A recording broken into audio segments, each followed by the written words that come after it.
Good YouTubing, everybody. Thanks for stopping by and checking out this review, plus checking out the channel. We really do appreciate it. Guardians of the Galaxy Marvel Legends Star-Lord exclusive. This is going to be the 1970 version, the classic version of Star-Lord, and the pricing is around $17.99 plus shipping. It may vary in different places, but places like Big Bad Toy Store, Entertainment Earth will have it at this price. So we're looking at the figure in this 1970s look, and then we have the version we have today. So in the comments, let me know something. Do you like the retro style 1970s look Star-Lord, or do you like the version that we have today? Let me know in the comments.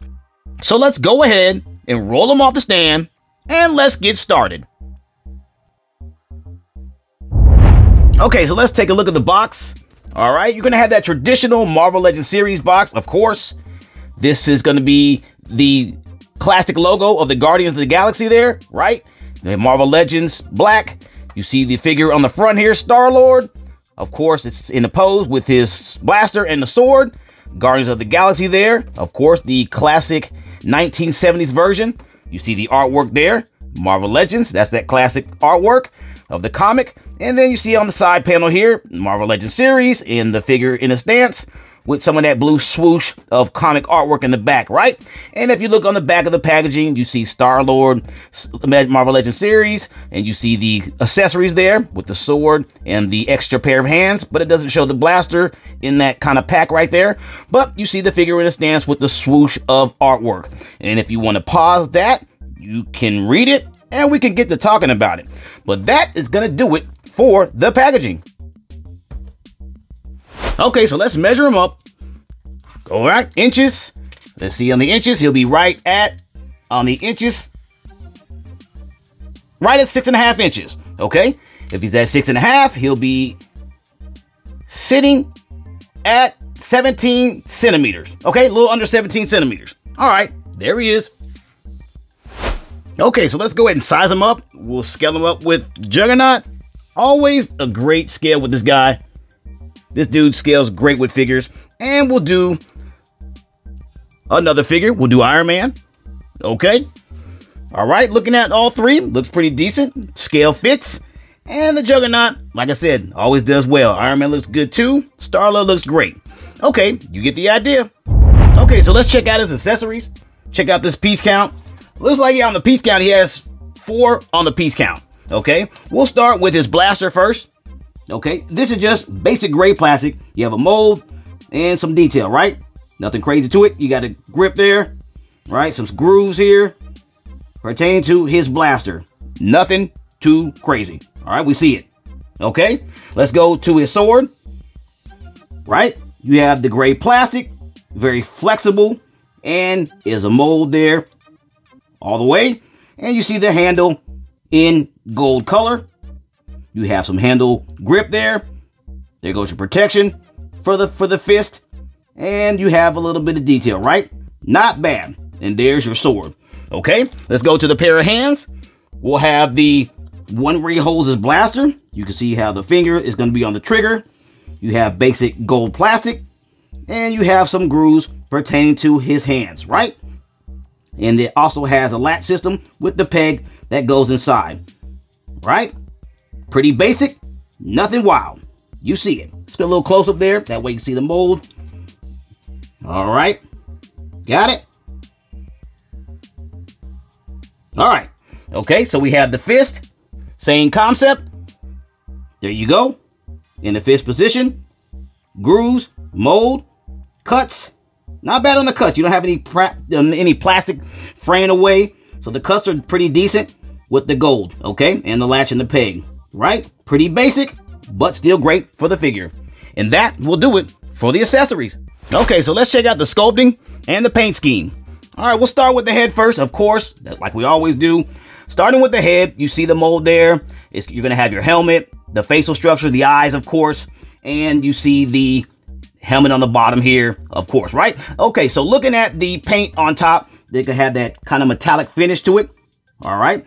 And on the helmet here with the sculpting, then they painted, after they did the sculpting here, you see that painted gold, right? Same with the eyes. You have that kind of metallic, lighter blue color. And on the facial structures where the suit where the suit is, that's not sculpted. This is just paint, okay? The sculpting is already done.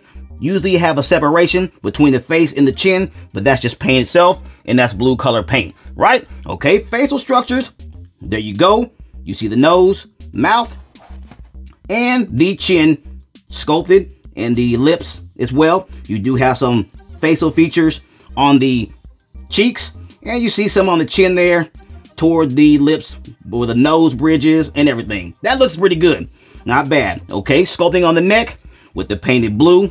We do see that. All right, and the arms here, you see the sculpt of the arms. You see the muscles, but looking at the paint on the arms, this is that paint that I have a problem with. You see the white here on the paint, and then you see the white going down the arms. Well, this paint on the arms looks like it's been airbrushed, and this is thicker paint, and this is that light. So this will get scuffed up really bad. You'll see if you mess with this figure a lot and you touch it a lot, you're gonna scuff this paint up versus this thicker paint. This will be okay, but this will not, because it seems like this is airbrush. You're gonna have it airbrushed here and also here as well, and that kind of paint scuffs off very, very fast. Okay, but looking at the middle of the figure, you see the blue, it's the whole figure, and you can see that you have the muscles there, right? Okay, looking at the gauntlets here, they're all gold. There's no paint. This is just all plastic, okay? All plastic. Same with the belt as well. The same plastic as the hands. The gun holster is the same. And also the feet of the figure has the same gold, right? Okay. And then on the top of the boot there, you're going to have some gold painting there.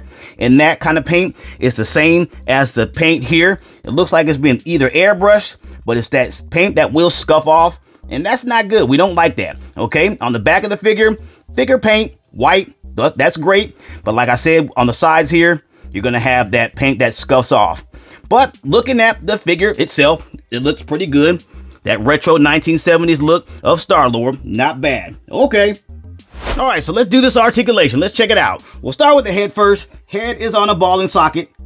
Okay, ball and socket. The ball is on top of the latch and the socket inside the head, right? So let's check it out. Up, there you go. And you're down. Decent.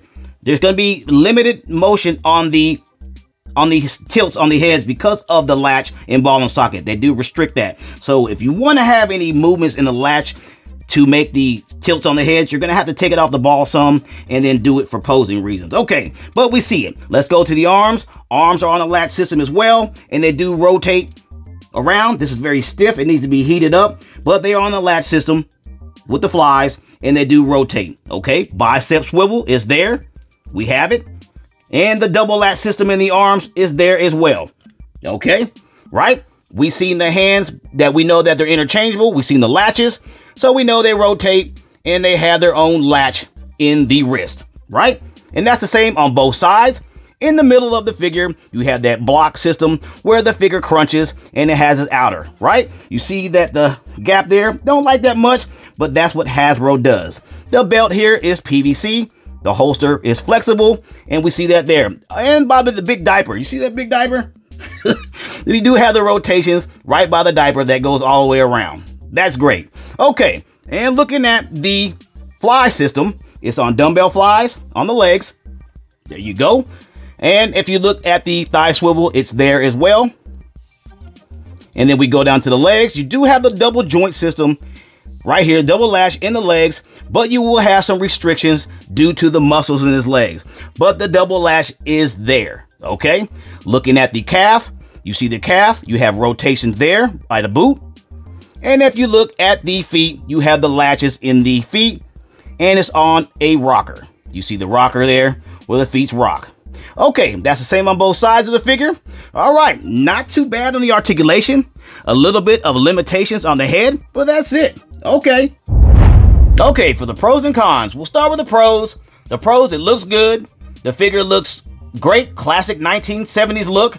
It has enough accessories. For me, it could use an additional head sculpt, but the paint looks great. Sculpting is good, and articulation is not bad. Just a few limitations. And for the cons, the paint, I do not like that airbrush paint on the white.